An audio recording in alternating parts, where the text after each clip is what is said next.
മലയാളത്തിന്റെ ഒരു പുതിയ നായകനെ കൂടെ കിട്ടും എന്നുള്ള പ്രതീക്ഷയിലാണ് ഞങ്ങൾ ഇരിക്കുന്നത്. മാധവ്, എങ്ങനെയുണ്ടായിരുന്നു കുമ്മാട്ടിക്കലെ എക്സ്പീരിയൻസ്? ഫസ്റ്റ് ഓഫ് ഓൾ ഇവിടെ മനുചേച്ചിയുടെ ക്ഷണം സ്വീകരിച്ച് എത്തിയ എല്ലാവർക്കും ഒരുപാട് നന്ദി. മലയാള സിനിമയ്ക്ക് ഒരു നായകനെ അല്ല 4 നായകന്മാരെ കിട്ടുമെന്നും 2 നായികമാരെ കിട്ടുമെന്നാണ് എൻ്റെ പ്രതീക്ഷ.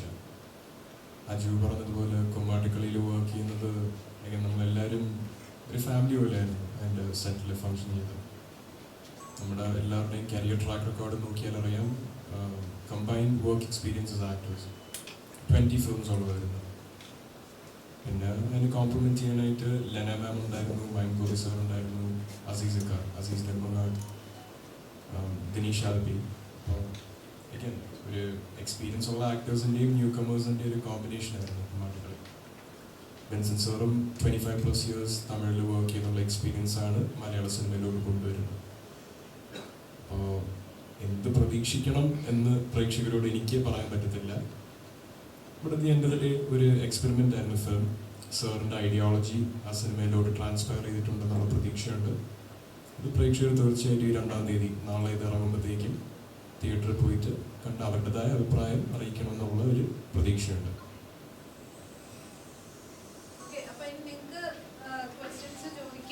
എന്തൊക്കെയാണ് കാര്യങ്ങൾ എന്നുള്ളത് അവർ ആൻസർ ചെയ്യും. പടത്തെക്കുറിച്ചും കൂടുതലും പടമായിരിക്കണേ.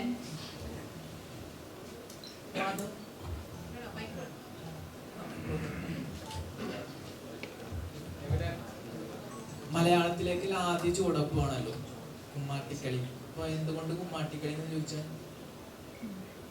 മലയാളത്തിലോട്ടുള്ള എൻ്റെ ചുവടുവെപ്പ് എന്ന് പറയുന്നത് JSK ആണ്. ഞാൻ ഫസ്റ്റ് വർക്ക് ചെയ്ത ഫിലിം JSK ആണ്.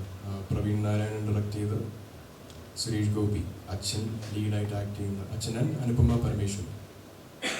കുമ്മാട്ടിക്കളി ഞാൻ JSKയുടെ ഐ തിങ്ക് ഒരു 50% കംപ്ലീറ്റ് ചെയ്ത് നിൽക്കുന്ന സമയത്താണ് എന്നിലോട്ട് എത്തുന്നത്. JSKയും എനിക്ക് സജിത്തേട്ടൻ വഴിയാണ് പ്രോജക്റ്റ് വന്നത്. സജിത് കൃഷ്ണ ലൈൻ പ്രൊഡ്യൂസറാണ്.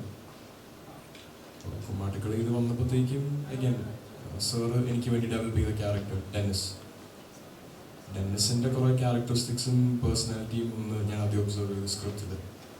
അതിലെത്രമാത്രം ഒരു ന്യൂ കമ്മിങ് ആക്ടറായ ഒരു അപ്കമ്മിങ് ആക്ടറായ മാധവ് സുരേഷിന് കുറച്ച് ഈസോടെ, ഒരു ഈസിയായ തൊഴിലല്ല ആക്ടിങ് എന്ന് പറയുന്നതിൻ്റെ ഒരുപാട് ടെക്നിക്കൽ ഡീറ്റെയിൽ ഇൻവോൾവ് ചെയ്യുന്ന ഒരു പ്രൊഫഷണൽ. അപ്പം അതിലോട്ടുള്ളൊരു ബ്രേക്കിംഗ് ഒരു ഐസ് ബ്രേക്കർ പോലെ എനിക്ക് എന്തുമാത്രം അത് മാധവ് സുരേഷിൻ്റെ ഇൻഡിവിജ്വലിന് ഈസി ആക്കാം. അത് ഞാൻ ചെയ്യുന്ന ക്യാരക്ടറിന് എത്ര സാമ്യമുണ്ട് എൻ്റെ പേഴ്സണാലിറ്റി ആയിട്ടും എൻ്റെ ക്യാരക്ടറിസ്റ്റിക്സ് ആയിട്ടും. ഇങ്ങനെ ആലോചിച്ചപ്പോഴത്തേക്കും Dennis seem like a good fit. Overall എന്താ സിനിമയുടെ കോൺസെപ്റ്റ് നോക്കിയാലും സിംഗിൾ ലീഡെന്ന് ഞാൻ പറയത്തില്ല. അതിപ്പോൾ സാറും അജുവും അങ്ങനെ പറഞ്ഞാലും എൻ്റെ ഉദ്ദേശത്തിൽ 4 പയ്യന്മാരുടെ കഥയാണ്. അങ്ങനെ ഒരു സിറ്റുവേഷൻ വരുമ്പോഴത്തേക്കും lot of factors matched up. നല്ല ചോയ്സ് ആയിട്ട് തോന്നി. ആൻഡ് നിമിത്തം എന്ന് പറയാൻ, ഞാൻ കുമ്മാട്ടിക്കളി സെക്കൻഡ് ഫിലിമായിട്ട് ചെയ്തെങ്കിലും ഇപ്പം എൻ്റെ ഫസ്റ്റ് റിലീസാണ്. JSK ഡിസംബറിൽ റിലീസ് ചെയ്യാനായിട്ട് പ്ലാൻ ചെയ്യുകയാണ്. സോ ഹോപ്പ്ഫുള്ളി ദൈവം സഹായിച്ചെല്ലാം നന്നായി വരും എന്നുള്ളൊരു പ്രതീക്ഷയുണ്ട്. പ്രേക്ഷകർ ഈ സിനിമ സ്വീകരിക്കുന്നുള്ള പ്രതീക്ഷയുണ്ട്.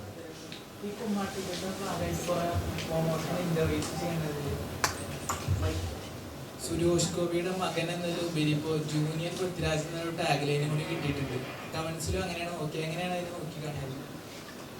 സുരേഷ് ഗോപിയുടെ മകനാണെങ്കിലും ജൂനിയർ പൃഥ്വിരാജ് എന്ന് പറയുകയാണെങ്കിലും ഇതെല്ലാം ഓരോ ആൾക്കാരുടെ പേഴ്സ്പെക്റ്റീവാണ്. ഞാൻ കളക്റ്റീവായിട്ട് വന്നൊരു പേഴ്സ്പെക്റ്റീവ് എന്ന് പറയുന്നത്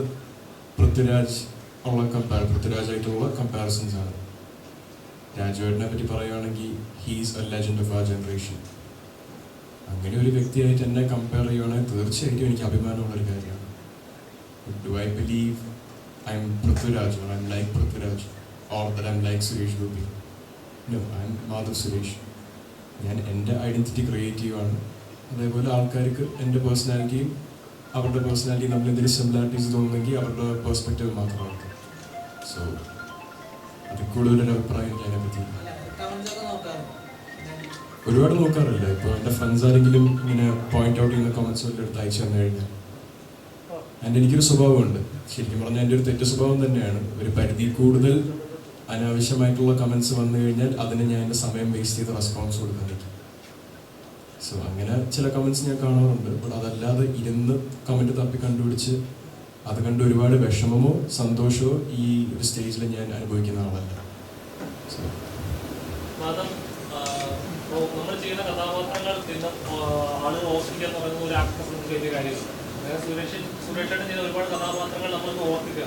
അപ്പോൾ അച്ഛൻ നൽകിയൊരു ഉപദേശം ഉണ്ടാകും. ഒരു സിനിമ യൂസ് ചെയ്യുമ്പോൾ നമ്മൾ ചെയ്യുന്ന കഥാപാത്രങ്ങൾ എത്രത്തോളം അങ്ങനെ എടുക്കുന്ന ഉപദേശം തന്നിട്ടുണ്ട്. ഏതൊരു അച്ഛൻ്റെ ഒരു മകന് കൊടുക്കുന്ന ഉപദേശം മാത്രമേ എനിക്ക് അച്ഛൻ തന്നിട്ടുള്ളൂ. സുരേഷ് ഗോപി എന്ന ആക്ടറിൻ്റെ കയ്യിൽ നിന്ന് എനിക്കൊരു അഡ്വൈസും കിട്ടിയിട്ടില്ല. സോ again എൻ്റെ കരിയറിൻ്റെ കാര്യം ചോദിക്കുകയാണെങ്കിലോ ഈ ആക്ടിങ് എന്ന പ്രൊഫഷനെ പറ്റി ചോദിക്കുകയാണെങ്കിലോ ഞാൻ കൂടുതൽ കേട്ടറിഞ്ഞോ കണ്ടറിഞ്ഞോ പഠിച്ചിട്ടുള്ളത് എൻ്റെ ചേട്ടൻ്റെതാണ്. അച്ഛൻ്റെ സൈഡിൽ നിന്ന് അങ്ങനെ ഒരു അഡ്വൈസോ ഒന്നും വന്നിട്ടില്ല. എൻ്റെ ചേട്ടൻ കുറച്ചും കൂടെ ഹാൻഡ്സ് ഓൺ. 9+ ഇയേഴ്സായിട്ട് മലയാളം സിനിമ ഇൻഡസ്ട്രിയിൽ വർക്ക് ചെയ്യുന്ന ആളാണ് ഗോകു. സോ ഗോകു ഞാൻ കുറേ കൂടെ സിനിമയെ പറ്റി സംസാരിക്കാറുണ്ട്. ഫീഡ്ബാക്ക് ഗിവ് ആൻഡ് ടേക്ക് പോലെ. സോ അച്ഛൻ്റെ സൈഡിൽ നിന്ന് അങ്ങനെ ഒരു സ്പെസിഫിക് അഡ്വൈസ് വന്നിട്ടില്ല. Hello, hi. ഇവിടെ ഉണ്ട്. അതെ, നമ്മുടെ ഈ സിനിമയിൽ മാധവൻ്റെ പേര് ഡെന്നിസ് എന്നാണ്. അതുപോലെ നമ്മുടെ സമ്മർ ഇൻ ബെത്ലഹേമിൽ സുരേഷ് ഗോപി സാറിൻ്റെ പേരും ഡെന്നിസ് എന്നാണ്. അപ്പോൾ ഇതൊരു കോയിൻസിഡൻസ് ആയിട്ട് തോന്നുന്നുണ്ട്. ഇപ്പോൾ ആ ചോദ്യം പോകേണ്ടത് ഡയറക്ടർ സാറിനോടാണ്. ഗോകുൽ നല്ല സപ്പോർട്ടീവാണെന്ന് പറഞ്ഞല്ലോ. അപ്പോൾ വീട്ടിലെ അമ്മയും അച്ഛനും ഈ പറഞ്ഞ ഗോകുൽ എന്നെ പറഞ്ഞു തരുമോ? ഗോകുൽ എങ്ങനെയാണ് ആക്ട് ചെയ്യേണ്ടത്? അച്ഛൻ ആക്ടർ എന്ന് പറയുന്ന സുരേഷ് ഗോപി എന്ന് പറയുന്ന ആക്ടർ അത്ര സപ്പോർട്ട് മീൻസ് അത്ര അഡ്വൈസൊന്നും തന്നിട്ടില്ല എന്ന് പറയുന്നു. പക്ഷെ സ്റ്റിൽ ഗോകുൽ തരുന്നുണ്ടെന്ന് പറഞ്ഞു. എങ്ങനെയാണ് തരുന്നത് അഡ്വൈസസ്? എന്ത് രീതിയിലാണ്? ഒരു ആക്ടിങ് എന്നൊരു പ്രൊഫഷനിലോട്ട് പോകുമ്പോഴത്തേക്കും ഞാൻ നേരത്തെ പറഞ്ഞായിരുന്നു ഒരുപാട് ടെക്നിക്കാലിറ്റി ഉള്ള ഒരു തൊഴിലാണിത്. പുറത്തുനിന്ന് കാണുമ്പോൾ ബിഹേവിയർ ആണെങ്കിലും ആ ബിഹേവിയറിലോട്ട് നമ്മളെ തന്നെ ചാനൽ ചെയ്യാൻ ഒരുപാട് ടെക്നിക്കൽ ആസ്പെക്ട്സ് ഉള്ള ഒരു തൊഴിലാണ് ആക്ടിങ് എന്ന് പറയുന്നത്. അത് എൻ്റെ ചേട്ടൻ ഈ ഒരു ജനറേഷൻ്റെ റിക്വയർമെൻറ്റ് അനുസരിച്ച് അതിലൂടെ സഞ്ചരിക്കുന്ന ഒരാളാണ്.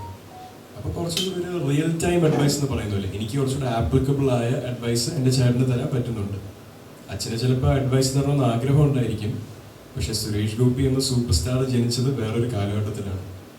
വേറൊരു കാലഘട്ടത്തിൽ മലയാളം സിനിമയിലൂടെയും സൗത്ത് ഇന്ത്യൻ സിനിമയിലൂടെയും ജനിച്ചൊരു സൂപ്പർ സ്റ്റാറാണ്. So I don't think again സിനിമയുടെ റിക്വയർമെൻറ്റ്സും ആക്ടേഴ്സിൻ്റെ റിക്വയർമെൻറ്റ്സും വളരെ ഫാസ്റ്റ് പേസിൽ ചേഞ്ച് ചെയ്യുന്ന ഒരു മേഖലയാണ്. സോ ചേട്ടൻ്റെ അഡ്വൈസ് വരുന്നുണ്ട്. ബട്ട് അഗൈൻ ഓരോ ആക്ടറിനും അവരുടേതായ ഒരു യുണീക്ക് നേച്ചറാണ്. അപ്പോൾ എൻ്റെ യുണീക്നെസ്സിനെ ഇൻ്റർഫിയർ ചെയ്യുന്ന രീതിയിലോ അല്ലെങ്കിൽ ഗോകുൽ സുരേഷിൻ്റെ യുണീക്നെസ് എന്നിലോട്ട് ട്രാൻസ്ഫർ ചെയ്യുന്ന പോലത്തെ ഉള്ള അഡ്വൈസ് അല്ല. ഒരു ആക്ടർ എങ്ങനെ അതിൻ്റെ ടെക്നിക്കൽ ആസ്പെക്റ്റിൽ ബെസ്റ്റ് പ്രിപ്പയർ ചെയ്യണം. He knows more than me. So take with both hands. അതേപോലെ ഞാൻ ഫസ്റ്റ് സിനിമ JSK ചെയ്യാനായിട്ട് പോയ സമയത്ത് ഞാൻ ഐഡലൈസ് ചെയ്യുന്ന ഒരു സെറ്റ് ആക്ടേഴ്സ്, ഡയറക്ടേഴ്സ്, ടെക്നീഷ്യൻസ്, ഇവരെ ഞാൻ അനുഗ്രഹം വാങ്ങാനായിട്ട് ഞാൻ കോൺടാക്ട് ചെയ്തിട്ടുണ്ടായിരുന്നു. ഇതിൽ എനിക്ക് ഏറ്റവും ഒരു സന്തോഷം തോന്നിയൊരു മൊമെന്റ് എന്ന് പറയുന്നത് രാജുവേട്ടൻ. He told me that if I need any help, എനിക്ക് എന്തെങ്കിലും ഹെൽപ്പ് ആക്ടിങ്ങിൻ്റെ കാര്യത്തിൽ ഒരു അഡ്വൈസ് പോലെ വേണമെങ്കിലോ don't hesitate to reach out. അദ്ദേഹത്തിനെ കോൺടാക്ട് ചെയ്യാനുള്ള ഒരു ലൈസൻസ് എനിക്ക് അവിടെ തന്നിട്ടുണ്ട്. സോ അതും ഞാൻ ഇടയ്ക്ക് അങ്ങനെ സ്പെസിഫിക് ആയിട്ട് യൂസ് ചെയ്തിട്ടില്ല. പക്ഷെ എനിക്ക് സിനിമയുടെ കാര്യത്തിൽ എന്തെങ്കിലും ഫീഡ്ബാക്ക് വേണമെങ്കിൽ ഞാൻ ഒരു 2-3 തവണ ഞാൻ രാജുവേട്ടനെ കോൺടാക്ട് ചെയ്തിട്ടുണ്ട്. സോ രാജുവേട്ടനെ എനിക്ക് അതിലോട്ട് പിടിച്ചു.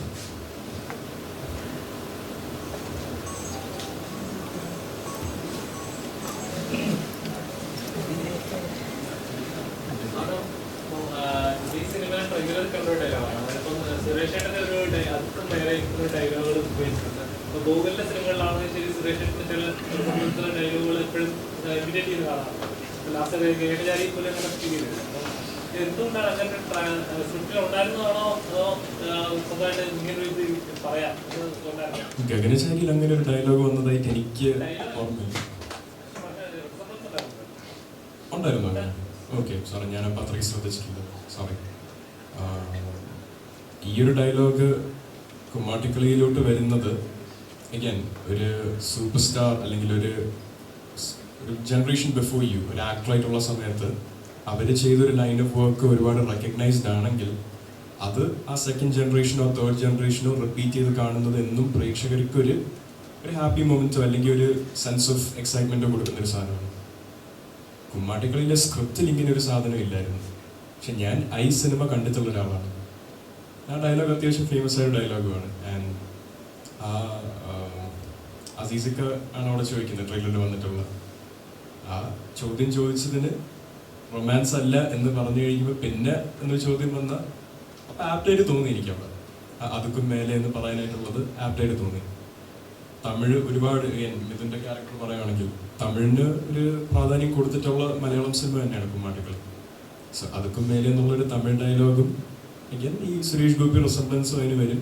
And also more than anything it made sense. ആ ഒരു സീനിൻ്റെ ഒരുപാട് സെൻസ് ഉണ്ടാക്കിയില്ലായിരുന്നെങ്കിൽ ഇത്ര ഒരു കണക്റ്റ് ആ ഡയലോഗിന് വരത്തില്ല പറഞ്ഞിരുന്നു. സോ ഐ ഗസ് സ്ക്രിപ്റ്റിലില്ലാത്തതായിരുന്നു, കയ്യിൽ നിന്ന് വന്നതാണ്. ചെയ്തപ്പോൾ സാറിന് അത് ഇഷ്ടപ്പെട്ടു. സോ അത് സിനിമയിലോട്ട് വന്നു. ഡയറക്ടർ സാറിന്റെ ഫിലിമോഗ്രാഫി നോക്കുമ്പോൾ 2 വട്ടം വിജയ് സാറിന്റെ വെച്ച് പടം ചെയ്തത്. അപ്പം മലയാളത്തിലൊരു വിജയിനെ സമ്മാനിക്കാനാണോ അതോ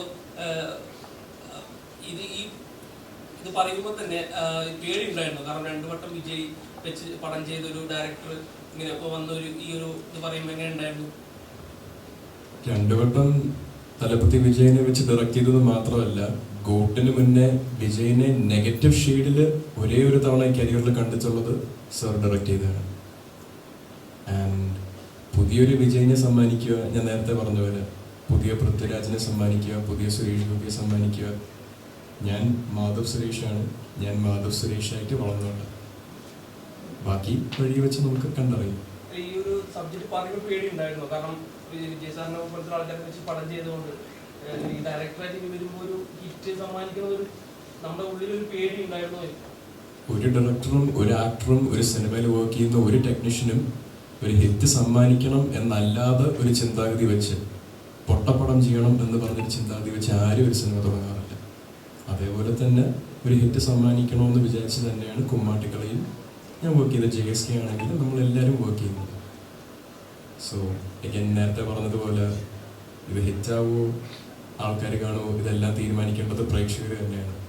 പ്രേക്ഷകർക്ക് ആ കണക്ട് ഈ സിനിമയിലോട്ട് വരാനുള്ള കുറേ ഫ്രാഗ്മെന്റ്സ് വിൻസെന്റ് സാറിൻ്റെ ക്രിയേറ്റിവിറ്റി വഴി വന്നിട്ടുണ്ട് എന്ന് എനിക്ക് കോൺഫിഡൻസ് ഉണ്ട്. അത് പ്രേക്ഷകരിലോട്ട് ട്രാൻസ്ഫർ ചെയ്ത് കഴിഞ്ഞാൽ ആൾക്കാരൊരു പരിധി കൂടുതൽ തിയേറ്ററിൽ കയറി കണ്ടു കഴിഞ്ഞാൽ ഈ സിനിമ വിജയിക്കും. അല്ലാതെ നമ്മൾ ചെയ്യേണ്ട പണി നമ്മൾ ചെയ്തു കഴിഞ്ഞു, ബാക്കി ഇനി പ്രേക്ഷകരുടെ റിസപ്ഷൻ പോലെ ഇരിക്കും.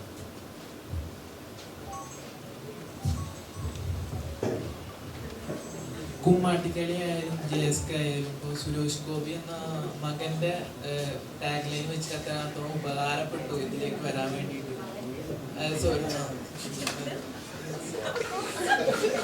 ചേട്ടാ, ആദ്യം സുരേഷ് ഗോപി, ഞാനാണ് മകൻ. അതാണ് അദ്ദേഹം ഉദ്ദേശിച്ചത്. അതായത് നെപ്പോക്കിട്ട് എന്ന പ്രസ്താവന ഉണ്ടല്ലോ, അത് എത്രത്തോളം ഉപകാരപ്പെട്ടു എന്നാണ് ഞാൻ ചോദിച്ചത്. ഞാൻ തീർച്ചയായിട്ടും നെപ്പോക്കിഡ് തന്നെയാണ്. ഞാൻ നെപ്പോക്കിഡ് അല്ലായിരുന്നെങ്കിൽ എനിക്ക് സിനിമയിലോട്ട് ഒരു ഈസി ആക്സസ് കിട്ടത്തില്ല. സുരേഷ് ഗോപിയുടെ മകനായതുകൊണ്ട് തന്നെയാണ് ഞാൻ സിനിമയിലോട്ട് കയറി വന്നത്. അല്ലാതെ ഞാൻ സിനിമയുടെ ടെക്നിക്കൽ സൈഡിലോട്ടോ അല്ലെങ്കിൽ ആക്ടിങ്ങിൻ്റെ ടെക്നിക്കൽ സൈഡിലോട്ടോ ഒരുപാട് ട്രെയിനിങ് ചെയ്ത് അതിനൊരു കരിയർ ഫുൾ എൻ്റെ കുഞ്ഞുനാളോട്ട് പെർസ്യൂ ചെയ്ത് വന്നൊരാളല്ല.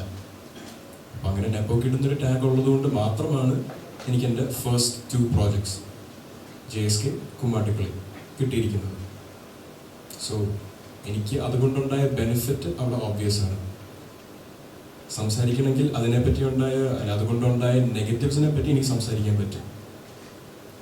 സംസാരിക്കണം.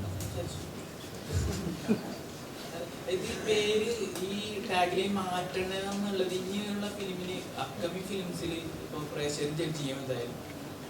അപ്പൊ അത് മാറ്റണം എന്നുള്ള ഒരു കോൺഫിഡൻറ്റ് വേണ്ടേ? ഇപ്പോൾ ഫസ്റ്റ് 2 വന്ന ചോദ്യങ്ങൾ, ഇതിന് മുന്നേ വന്ന ചോദ്യം, അടുത്ത പൃഥ്വിരാജ്, അടുത്ത സുരേഷ് ഗോപി, അടുത്ത വിജയ്. നെപ്പോക്കിഡ് എന്നുള്ള സുരേഷ് ഗോപി കമ്പാരിസൺ വിട്ടതിന് 2 ആൾക്കാരെയും കൂടെ എന്നെ വെച്ച് ഇനി കമ്പയർ ചെയ്യാൻ പറ്റുമോ എന്നുള്ള ചോദ്യമാണ് വന്നിരിക്കുന്നത്. അപ്പം ഞാനിനി എത്ര വർക്ക് ചെയ്താലും ആ ഒരു മൈൻഡ് സെറ്റ് മാറാതെ ഒരിക്കലും എനിക്ക് എൻ്റെ ഐഡന്റിറ്റി ക്രിയേറ്റ് ചെയ്യാൻ പറ്റത്തില്ല. എൻ്റെ വർക്ക് ഞാൻ ചെയ്യണം. എൻ്റെ ഇൻഡിപെൻഡൻസ് ആയിട്ട് ഞാൻ ക്രിയേറ്റ് ചെയ്തെടുക്കാനുള്ളത് എൻ്റെ വർക്കാണ്. അത് ഞാൻ ചെയ്താലും 10 വർഷം കഴിഞ്ഞ് ഇവന് പൃഥ്വിരാജിൻ്റെ ഒരു സാമ്യമുണ്ടല്ലോ എന്ന് പ്രേക്ഷകരുടെ മനസ്സിലൊരു ചിന്താഗതി വന്നു കഴിഞ്ഞാൽ എന്നെ ഒന്നും നെക്സ്റ്റ് പൃഥ്വിരാജ് എന്നോ അല്ലെങ്കിൽ കറണ്ട് പൃഥ്വിരാജ് എന്നോ കാരണം സുരേഷ് ഗോപി എന്ന് വിളിച്ചേക്കാം. again പ്രേക്ഷകരാണ് തീരുമാനിക്കുന്നത്. സൂപ്പർ സ്റ്റാർസ് ആണോ, ആക്ടേഴ്സ് ആണോ, സക്സസ്ഫുൾ ആക്ടേഴ്സ് ആണോ, സക്സസ്ഫുൾ മൂവീസ് ആണോ, ഇതെല്ലാം അവരുടെ പെർസ്പെക്റ്റീവ് കൊണ്ട് മാത്രം വീഴുന്ന ഓരോ ലേബിൾസും ടാഗ്സും ആണ്.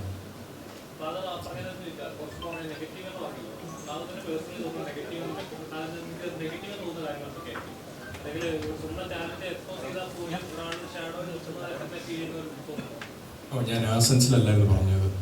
അത് it's more to my personal life. എൻ്റെ മാത്രമല്ല, എൻ്റെ സിബ്ലിങ്സിന് വേണ്ടി എനിക്കിവിടെ സംസാരിക്കാൻ പറ്റും. ഏതൊരു കുഞ്ഞിനോടും അവരുടെ പാരൻസിനെ പറ്റി വൾഗറായ രീതിയിൽ ഓൺലൈൻ കോണ്ടന്റ് കാണുമ്പോഴോ ആൾക്കാർ സംസാരിക്കുമ്പോഴോ അത് കേട്ടിരിക്കുന്ന സുഖമായിട്ട് തോന്നുന്നുണ്ട്. അത് അനുഭവിച്ചാണ് ഞാനും എൻ്റെ 3 സിബ്ലിങ്സും.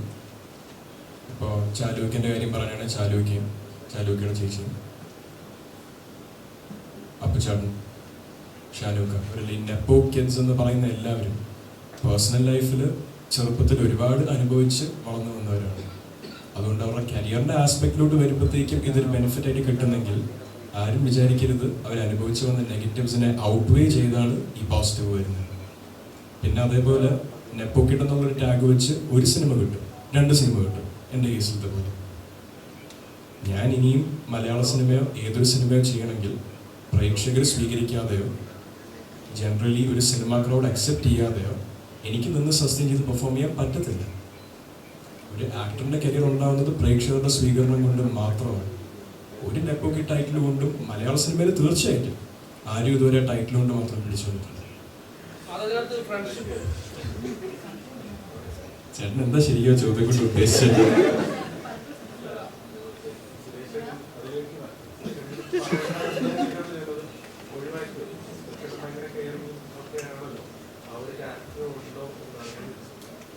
അത് കണ്ടല്ലേ ഞാൻ വളർന്നത്. ഐ തിങ്ക് ചെറുതായിട്ട് അതുപോലെ ആവാം. ദേവിക മാത്രമല്ല, യാമിയും മാത്രമല്ല, മിഥുനും പറയാൻ പറ്റും, അജ്മലിനും പറയാൻ പറ്റും, ധനഞ്ജീവ് കൊണ്ടായിരുന്നെങ്കിൽ അവനും പറയാൻ പറ്റും, പരിധി വരെ സാറിനും പറയാൻ പറ്റും. സോ ഈ ചോദ്യം ഇവർക്കായിരിക്കും പോകാത്തത്. നേരെ ദേവികയിലോട്ടാണ് പോയത്.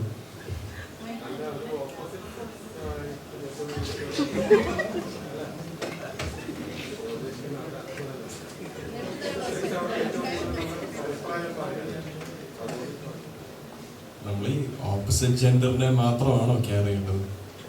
സ്വന്തം ജെൻഡറിനും കെയർ കൊടുക്കാനോ? ഓരോരുത്തരുടെയും ചിന്താഗതി പോലെയല്ല ചേട്ടാ.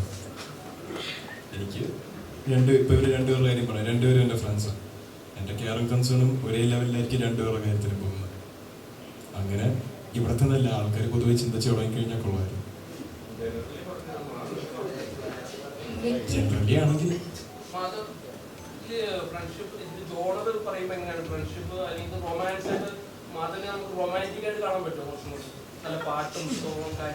ബെൻസൺ സാറ് ശ്രമിച്ചിട്ടുണ്ട്. അത് സ്ക്രീനിൽ വന്നോന്ന് ഞാനും ഇതുവരെ അത് അനലൈസ് ചെയ്ത് നോക്കിയിട്ടില്ല.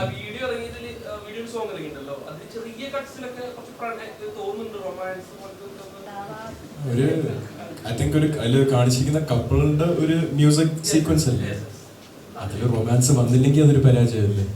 അപ്പോൾ തീർച്ചയായിട്ടും ഞാൻ ഒരുപാട് സിനിമയെ പറ്റി ഞാൻ വെളിപ്പെടുത്തുന്നില്ല.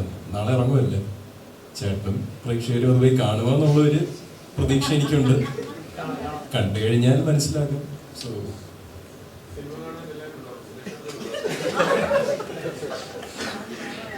അതൊരു ജെന്യുവൻ ക്വസ്റ്റ്യൻ ആയിരുന്നു. അച്ഛൻ ആക്ച്വലി തിരക്കിലാണ്. നാളെ എന്തായാലും ഞാൻ പോകുന്ന ഷോന് അച്ഛനെ കാണാൻ പറ്റില്ല. അച്ഛൻ അങ്ങനെ തിയേറ്ററിൽ പോകുന്ന ഒരാളുമല്ല. എൻ്റെ ചേട്ടൻ്റെ ഫസ്റ്റ് ഫിലിം മുത്തക അച്ഛൻ ഐ തിങ്ക് തിയേറ്ററിൽ പോയി കണ്ടിട്ടുണ്ട്. പാപ്പൻ ഓൾസോ തിയേറ്ററിൽ പോയി കണ്ട സിനിമ, അമ്മയും അച്ഛനും കൂടെ പോയി കണ്ട.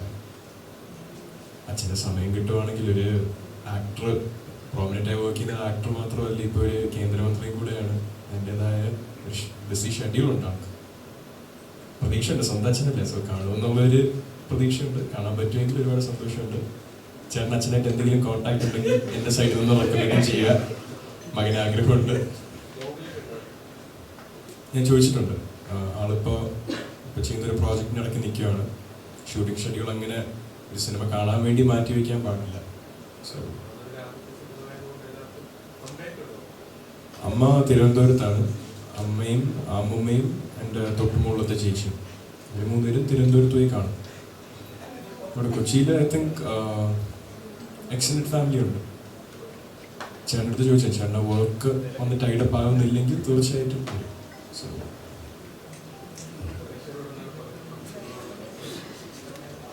ഇതുവരെ നമ്മൾ എല്ലാവരും പറഞ്ഞതുപോലെ തന്നെ തിയേറ്ററിൽ പോയി കാണുക. Again, ഒരുപാട് ന്യൂ കമേഴ്സ് ഒരു പ്രോജക്റ്റാണ്. ഓണസ്റ്റ് അഭിപ്രായം നല്ല ഭാഷയിൽ അറിയിക്കുക, ആരെയും വേദനിപ്പിക്കാത്ത രീതിയിൽ സംസാരിക്കുക. പറഞ്ഞു കഴിഞ്ഞാൽ നമ്മളെല്ലാം വളർന്നു വരുന്നവരാണ്. ആ ഫീഡ്ബാക്ക് എടുക്കും, നമ്മുടെ കരിയറിലോട്ടും നമ്മുടെ പേഴ്സണൽ സ്കിൽ സെറ്റിലോടും ഓരോരുത്തരുടെ അഭിപ്രായത്തിലെ നല്ല ഭാഗങ്ങൾ നമ്മൾ തീർച്ചയായും സ്വീകരിക്കാൻ തയ്യാറുമാണ്. സോ തിയേറ്ററിൽ പോയി കണ്ട് അഭിപ്രായം അറിയിക്കുക. അത് എന്തായാലും പൃഥ്വിരാജിനെ വെച്ച് കമ്പയർ ചെയ്യുന്നുണ്ടല്ലോ. പൃഥ്വിരാജ് ഒരു 10 വർഷം മുന്നത്തെ കാര്യങ്ങളൊക്കെ പ്രിഡിക്റ്റ് ചെയ്ത് പറയാറുണ്ട്. അതേപോലെ പൃഥ്വിരാജ് ഒരു 10 വർഷം മുന്നത്തെ ശേഷം നടക്കാൻ പോകുന്ന കാര്യങ്ങളൊക്കെ ഇങ്ങനെ പ്രിഡിക്റ്റ് ചെയ്ത് പറയാറുണ്ട്. മാധവ് അങ്ങനെ 10 വർഷം കഴിഞ്ഞ് കഴിഞ്ഞാൽ ഞാൻ എങ്ങനെ വന്ന് പ്രിഡിക്റ്റ് ചെയ്യാൻ പറ്റും? എനിക്ക് 10 വർഷം തരുമോ?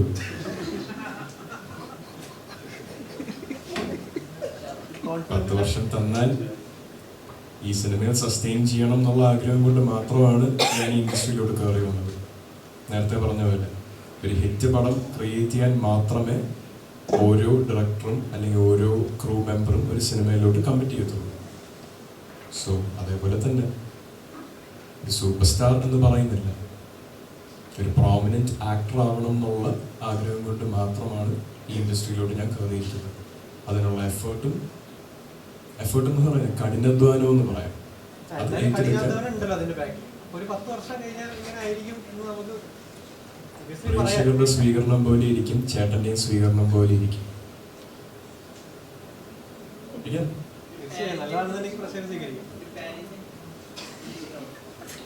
പ്രൊഡ്യൂസേഴ്സിനും ഡയറക്ടേഴ്സിനും എന്നിൽ ആ കോൺഫിഡൻസ് വരുന്ന സമയത്ത് അന്നൊരു ഓഫർ വന്നാൽ ആ സ്ക്രിപ്റ്റായിട്ട് ഞാൻ അലൈൻ ചെയ്താൽ തീർച്ചയായിട്ടും മലയാളി ക്രൗഡിന് കേറ്റർ ചെയ്യുന്ന പോലെ തന്നെയാണ്, അതിനെക്കാട്ടിലൊരു വലിയ ക്രൗഡിനാണ് പാൻ ഇന്ത്യ എന്ന് പറയുമ്പോൾ നമ്മൾ കേറ്റർ ചെയ്യുന്നത്. റെസ്പോൺസിബിലിറ്റി കൂടും, ഫൈനാൻസസ് കൂടും, സ്ക്രിപ്റ്റിൻ്റെ ക്യാൻവസ്, പ്രോജക്റ്റിൻ്റെ ക്യാൻവസ് കുറച്ചുകൂടി വലുത്. അത് ഹാൻഡിൽ ചെയ്യാനുള്ള അത്രയും റെസ്പോൺസിബിലിറ്റി അല്ലെങ്കിൽ അതിനുള്ള സ്കിൽ സെറ്റ് ഉണ്ടെന്ന് പ്രൊഡ്യൂസേഴ്സിനും ഡയറക്ടേഴ്സിനും തോന്നിക്കഴിഞ്ഞാൽ ഏതെങ്കിലും ഒരു ദിവസം എന്നെ അതിലോട്ട് കാസ്റ്റ് ചെയ്തേക്കാം. എങ്ങനെ ആ സ്ക്രിപ്റ്റ് എനിക്ക് വർക്ക് ആവുകയാണെങ്കിൽ ഞാനത് അക്സെപ്റ്റ് ചെയ്ത് അതിൽ വർക്ക് ചെയ്യും. ഫ്യൂച്ചറിനെ പറ്റി ഒരുപാട് സംസാരിക്കാനോ പാസ്റ്റിനെ പറ്റി ഒരുപാട് ആലോചിക്കുന്ന ഒരാളുമല്ല ഞാൻ. So living every day as it is. Will see. നാളെ അറിയിക്കും. തമാശ പറഞ്ഞല്ലേ, കാര്യമായിട്ട് നാളെ അറിയിക്കും. കാണുമോ? ഫസ്റ്റ് ഷോ കഴിഞ്ഞിറങ്ങുന്ന സമയത്ത് എല്ലാവരെയും തീർച്ചയായിട്ടും ഞാൻ ഇതിനെ സിനിമ പോയി കാണണമെന്ന് പ്രേക്ഷകരോട് പറയുമ്പോഴും ഇവിടെ ഇരിക്കുന്ന ഓരോ ആൾക്കാരോടും ഞാൻ തന്നെ പറയുന്നത്, ഈ സിനിമയെ വിലയിരുത്താനായിട്ട് സിനിമ ഡയറക്റ്റ് പോയി കാണുക. ഞാൻ ഈ ചോദിച്ച ചോദ്യത്തിന് അടുത്ത സിനിമ ഏതാണ് തിയേറ്ററിൽ നിന്ന് ഇറങ്ങുന്ന സമയത്ത് ഞാൻ അനൗൺസ് ചെയ്യുന്നതായിരിക്കും. 1-ാം ഭാഗം ഒന്ന് ഇറങ്ങി പ്രേക്ഷകർ സ്വീകരിക്കുമോ നോക്കട്ടെ. സ്വീകരിച്ചാൽ പ്രേക്ഷകരുടെ അഭിപ്രായം പോലെ സാർ ചിലപ്പോൾ സാറിന്റെ സമയം ഇൻവെസ്റ്റ് ചെയ്ത് ഒരു 2-ാം ഭാഗം ക്രിയേറ്റ് ചെയ്യും. അല്ലേ സാർ?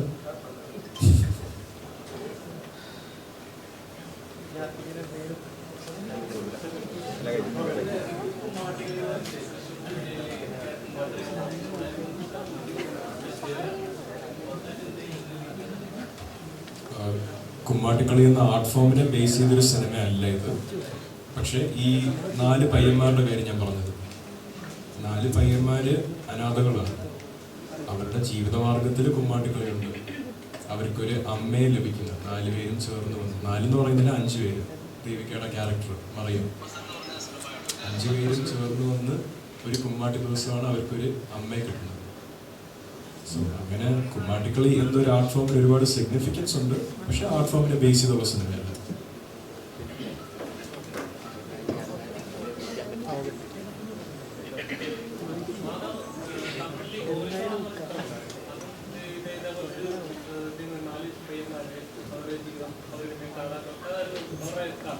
ഞാൻ പടം കണ്ടിട്ടില്ല. പക്ഷെ അഗൈൻ യൂട്യൂബിൽ ഐ തിങ്ക് ട്രെയിലറിന്റെ ഫസ്റ്റ് ട്രെയിലർ റിലീസ് ആയപ്പോഴത്തേക്ക് അതിൻ്റെ അടിയിൽ ഒരു റെഫറൻസ് ആയിട്ട് ഇങ്ങനെ ആരും എൻ്റെ അടുത്ത് പറയുന്നത് ഞാൻ കണ്ടിട്ടുണ്ടായിരുന്നു. ആരും പറഞ്ഞിട്ടാണ് ഞാൻ കണ്ടത്.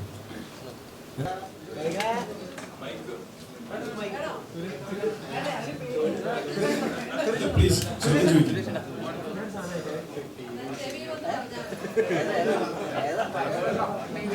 അവര് തമ്മിൽ പറഞ്ഞു.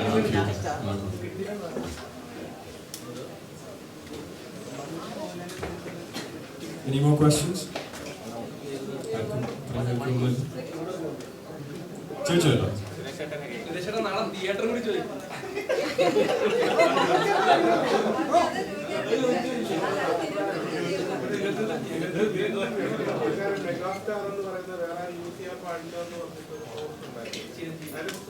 ചിരഞ്ജീവി മെഗാസ്റ്റാർ എന്നുള്ള ഒരു ടൈറ്റിൽ വേറെ ആരും യൂസ് ചെയ്യാൻ പാടില്ല എന്ന് പറഞ്ഞത് അത് ടേക്ക് ഡൗൺ ചെയ്തിട്ടുണ്ട്. ആ ഒരു ഞാൻ കേൾക്കാത്തൊരു കാര്യമാണിത്. സോ എനിക്കൊന്ന് ക്ലിയർ ഇൻഫർമേഷൻ പറഞ്ഞാൽ ഈ മെഗാസ്റ്റാർ എന്ന് പറയുന്ന വീട് വേറെ ആരും യൂസ് ചെയ്തതെന്ന് പറഞ്ഞുകൊണ്ട് ചിരഞ്ജീവി എന്ന് പറയുന്ന വ്യക്തിയാണെങ്കിൽ അത് ടേക്ക് ഡൗൺ ചെയ്തിട്ടുണ്ട്. അപ്പോൾ ഈ മലയാളത്തിൽ നമ്മൾ മെഗാസ്റ്റാറിനൊക്കെ മമ്മൂട്ടി അടക്കമുള്ള താരങ്ങളൊക്കെ ശരിയാറുണ്ട്. ഇനി അപ്പം അത്തരം താരങ്ങൾ നമ്മൾ ഏത് വിധത്തിലായിരിക്കും നമ്മൾ അഭിപ്രായം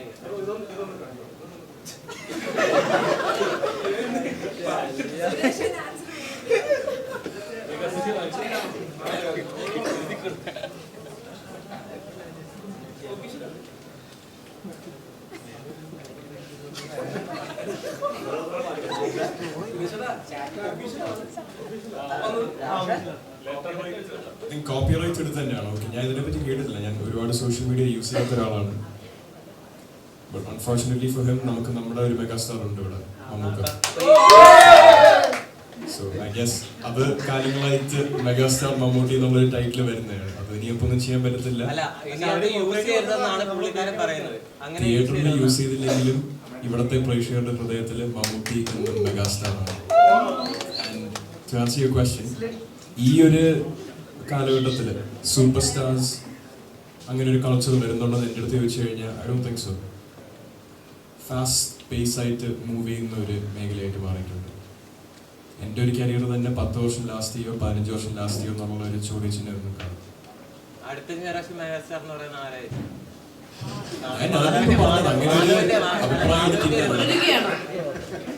അങ്ങനെ ഒരു അഭിപ്രായം എനിക്കില്ലെന്നാണ് ഞാൻ ഇപ്പൊ പറഞ്ഞ് നാവെടുത്തത്. അതായത് ഈ ഒരു കാലഘട്ടത്തിൽ അങ്ങനെ ഒരു ഫാസ്റ്റ് പേസ്ഡിൽ മൂവ് ചെയ്യുന്ന ഒരു ഇൻഡസ്ട്രിയിൽ അങ്ങനെ വരത്തില്ല. ഇപ്പൊ മമ്മൂക്കയെ നോക്കിയാലും ലാലങ്കുളം നോക്കിയാലും അച്ഛൻ്റെ കാലഘട്ടം നോക്കിയാലും they had about 30 years worth of time. നമുക്കത് കിട്ടുമോ നോക്കട്ടെ. നമ്മുടെ ജനറേഷൻ ഒരു ക്ലോസസ്റ്റ് ആയിട്ട് നിൽക്കുന്നത് രാജുവേട്ടനാണ്. He's worked for over 20 years. He's a star in his own right. Chaluka, multiple industries in India work ചെയ്തിട്ടുള്ള ആളാണ്. He's a star in his own right. Toby Chapman, Fahad Fasil, Chaluka. അങ്ങനെ എടുത്ത് പറയാനാണെങ്കിൽ കുഞ്ചാക്കോ ബോബൻ ഇങ്ങനെ ഒരുപാട് പേരുണ്ട്. സോ അതെനിക്ക് പറഞ്ഞ് നിൽക്കാൻ പറ്റത്തില്ല. ആ ഒരു സൂപ്പർ സ്റ്റാർ പദവിയിൽ ഈ ഒരു കാലഘട്ടത്തിൽ അങ്ങനെ ഒരു പ്രോമിനൻസ് ഉണ്ടോയെന്ന് ചോദിച്ചു കഴിഞ്ഞാൽ ഐ ഡോണ്ട് തിങ്ക് സോ. അതിൻ്റെ ഒരു കാലഘട്ടം മാറിക്കഴിഞ്ഞു. നെയിം സേക്കിന് വേണമെങ്കിൽ ആരെങ്കിലും ഒക്കെ വിളിക്കാം. Okay, okay, thank you.